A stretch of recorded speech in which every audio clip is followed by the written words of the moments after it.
Hello, and welcome to Up Close and Personal with Inelia Benz. I'm your host, Helene Lipson. For our listeners not yet acquainted with Inelia, she was born in Chile and entered this world directly from source energy without any karmic debt, and she came into this life with a sense of knowingness on a pure mission. Her soul's purpose is to raise the vibrational level of the planet to a critical point that will allow a transitioning into the new paradigm, the new level of awareness for everything, for the planet and everything in it, every rock, every insect, every person.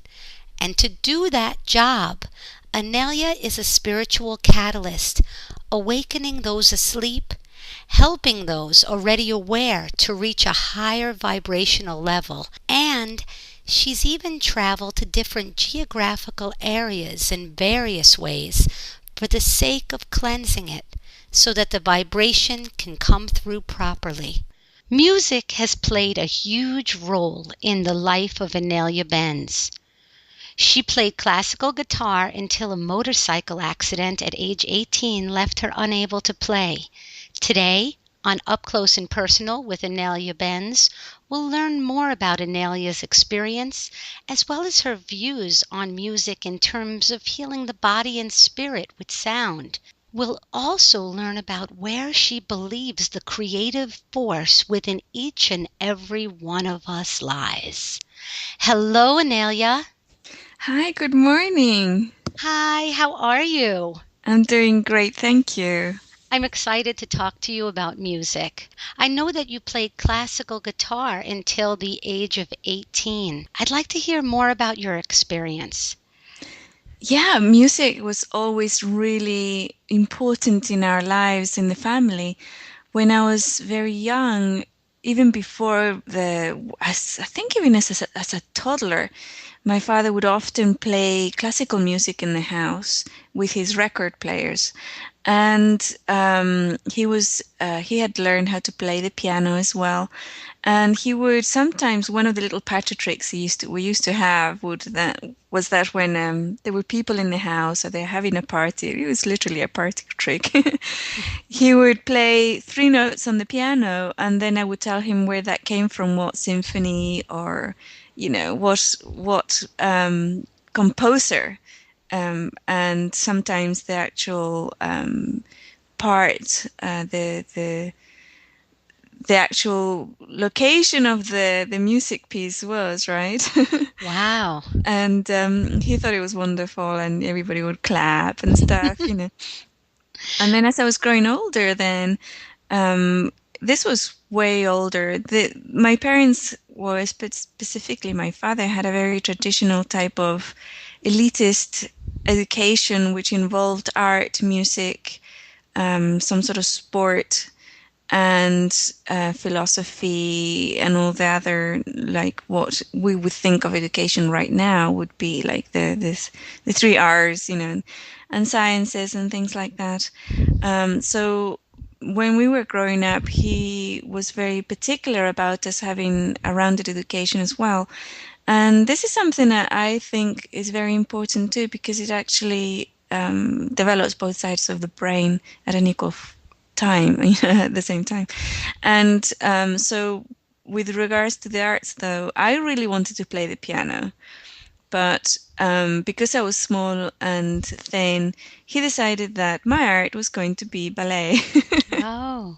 So they sent me off to study ballet. And my sister was told that she had to play the piano because she was told she had long fingers, and they said, oh, piano is perfect for her. So she was forced to play the piano.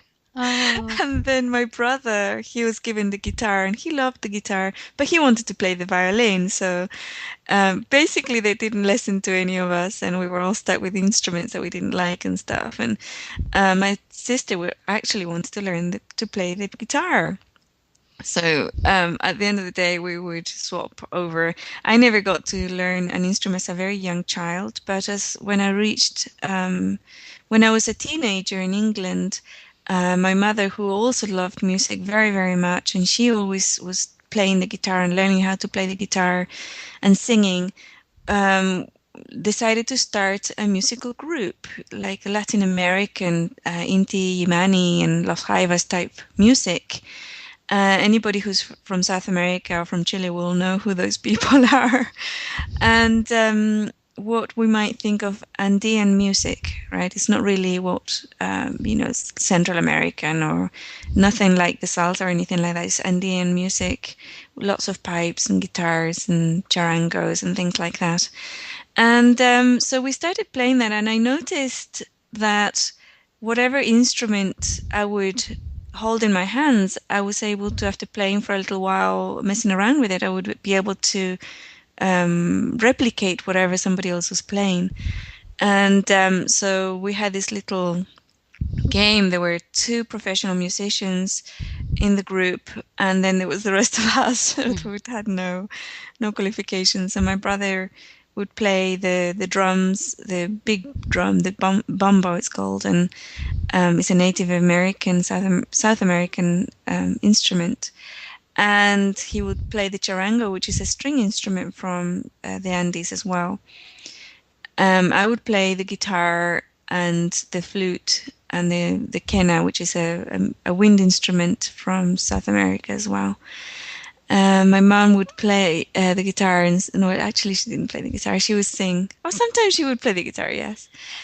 And also I would sing a lot of the songs, and it was really a lot of fun. It was a lot of fun. Anelia, in the opening of this program, we have a picture of you playing guitar. Is that your mom singing? It is. Oh, okay. So this is that group, or it's very It, similar to yeah, that group, what you're describing. it is the group, yes. Yeah. Wonderful, wonderful. So much fun. I love that. So you ended up playing classical guitar, though, and Oh, you that's ended right. up being quite accomplished. Yeah, yeah. There was one of the professional musicians. He was a teacher. He used to teach the classical guitar. And what happened was that he saw that I was quite gifted and he wanted to teach me to become a soloist. So he started giving me guitar lessons, and we used to do an energy exchange. He used to have a little baby, or they used to have a little baby. So I used to babysit, right? And so I used to babysit, and then you swap hours, right? So I used to have they used to go out for about 3 hours a week or something, and he used to teach me, give me 3 lessons per week, and he was very optimistic about my soloist career. I used to just love playing the guitar, and I used to, do all the homeworks. I used to practice about 2 hours a day. When you're really training like that, you need to do at least 2 hours every day. Unless, if it's just a casual training, you don't. But if you're training to be a professional, you need to do that. And yeah, it was really awesome. I loved it.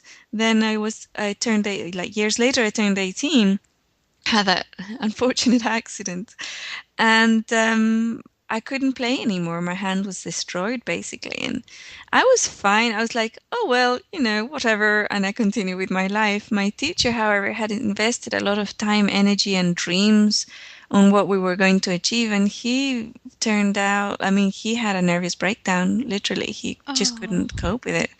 It was everything that he had dreamt of achieving was down the drain, and he even couldn't understand why I was not bothered. It's like, oh, yeah, right one day, I can't take, or I called him, I won't be able to take lessons anymore. Smashed my hand. What? oh, It was his worst nightmare coming true. oh. But now you play violin, don't you?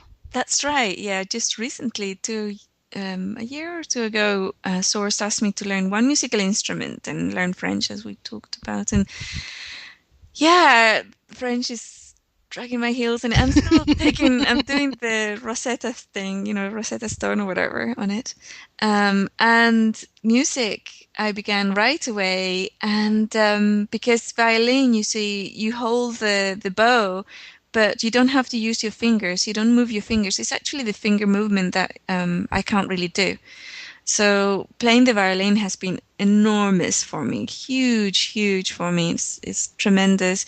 I love the violin. It's such a beautiful, beautiful instrument, and I get on great with my violin. They have their own spirit. This instrument, they really do. They have an elemental that goes in and starts living in the instrument themselves, and any musician will probably go, yeah, that's right, I talk to my instrument all the time, and it's really amazing.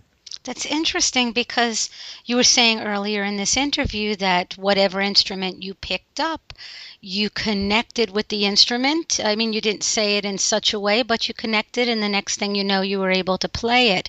Is that what happened? You connected with the spirit of the instrument?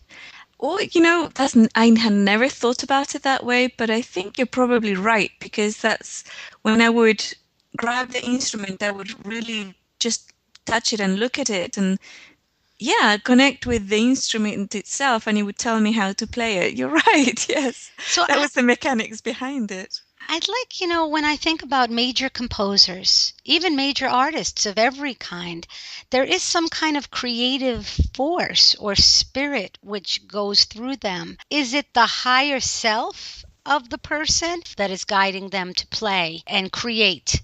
Or is there a separate creative force that goes through people, like a muse that's assisting them in coming up with these pieces? Yeah, that is actually all right. I think it all has something to do with the creative process, because even though we may think that all composers or creative forces come in from source, they don't. Some of them come in from ego. Some of them coming from other entities that have an agenda and come through the actual creative person and manifest certain things onto the planet. Without judgment here, the different vibrations that come through really depend on the person and how they're vibrating and what resonates with them, right? So the energy that comes in is indeed a creative force or an energy that wants to be manifested on the physical reality, on the physicality. And when we allow ourselves to, as like if you paint or draw or if you create music, what comes through, the energy that comes through will be often colored, but whatever major things is happening in our lives. So, for example, some of the greatest love poems or love songs that are out there will be created on a period of time when the person, often a man actually, Mm. will be deeply, deeply in love, right? And he will create this amazing song that then, whether it's modern nowadays and it's in the charts, will just break all records, and or whether it's something that was done before and it's still known after many, many decades and hundreds of years. People are still playing it because that energy that came through was infused with a passion or infused with the person's energy so powerfully, that it lingers on, it continues. Sometimes in the creative process, at one point, music, and often with regards to native cultures, music is a way to touch source. It's a way to touch the gods or elementals, to touch guides and angels, and for them to speak through us and connect with us. And when music is seen in that sense, it's really like a religious experience, one would step out of the way and allow those energies to come through. And you often find, for example, there are individuals who will play the drums and will connect with Gaia's heartbeat, right? Or Mm. Gaia's spirit, and will send everyone into an altered state. Mm. you know and so music, oh my goodness, the range of it, it's so broad that, yeah, it all applies. Sometimes it's the person's ego, sometimes it's source, sometimes it's an elemental or a being, another entity such as Gaia coming through, or the stars. I can't remember the name of this composer or musician in the 90s and 70s who used to bring forth music using all this electronic equipment. And it was music from the stars. It literally was. And it was amazing. It would just take you out of the planet and out into different dimensions. And oh my goodness, it was awesome. So let me ask you about healing. healing with sound. If sound is, I mean, obviously music is a mood. Sometimes we're driving down the road and we have the right tune, and it creates a feeling or emotion of peace or happiness or excitement. Music can also be used to heal and to release. I would love to hear your views on healing with sound. Yeah, absolutely. I've had a couple of experiences where people have healed with sound, and I was witness to that. And one of them was a drum, a Native American drum that was played in all the different chakras. And the other was bowls, these singing Tibetan bowls. And this particular person who did the bowls, he had the room all set up and everything, and he would bring the person in, and then he would literally start playing, but he would move out of the way, and he would bring in a different dimension, what we might call the fifth dimension or the fourth dimension. It was just, he created or brought forth through vibration, through these instruments and his voice, he brought in the vibration of these other dimensions where, of course, the person would be there and would have the capacity to heal their body, their own body. Because, of course, as the more subtle dimensions, we can heal ourselves much easier, in a much easier way, through intention or through our own manifestation. So definitely, I do believe that works because I've seen it work a couple of times. So, yeah. Well, music has an energy to it as well. Like sometimes I listen to, well, I don't listen to rap, but I hear in rap sometimes the lyrics and the music is very negative, talking about negative experiences, angry experiences. And then I've also heard the highest of dimensional music that actually lifts you into other realms. And so, my question for you is what is the highest vibrational instrument, or what type of music actually can lift somebody the highest? I think that is not about an instrument or type of music because there are a couple of rap musicians that are extremely positive and really awakening the masses right now with their lyrics and their music, right? So I think that any music, any type of instrument can be used by the individual if the individual has an intention to awaken, an intention to bring forth a really high vibrational force. He or she can really use any medium, any type of music, any instrument to do that. It's about the individual. Hmm. Well, on a closing note, Anelia, what is your favorite music? What musicians, what singers, what type of music makes your heart sing? Oh my goodness. Well, I love the South American, the Andean music very much. I grew up with it and I played it.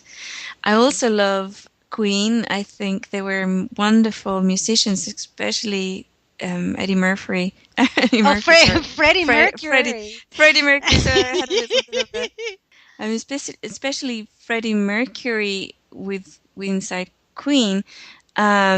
He was wonderful. He really brought forth that power, that energy with his voice. Tina Turner, I love Tina Turner. Cher, Madonna for her own reasons. So I think she's wonderful.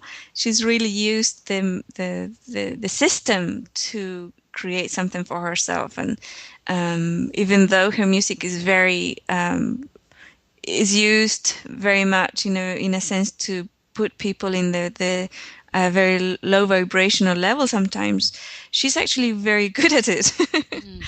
And she's bringing forth many pieces, or she has injected a few pieces in her repertoire that are very high vibrational as well, and they have a very strong message.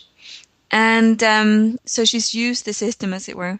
Guitar, whenever I hear guitar pieces, they just transport me to different locations as well.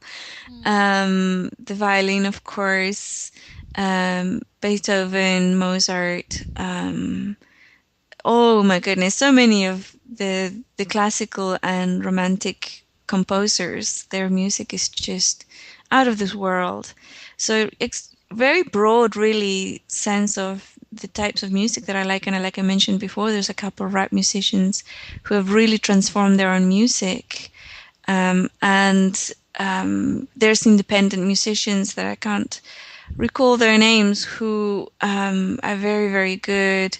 So yeah, it's like, oh my goodness, what can I say? Oh, well, thank you so much. Thank you so much for sharing with us. I look forward to seeing you next week. Until we meet again, to all of our listeners, we send you love, light, and blessings to all. Namaste.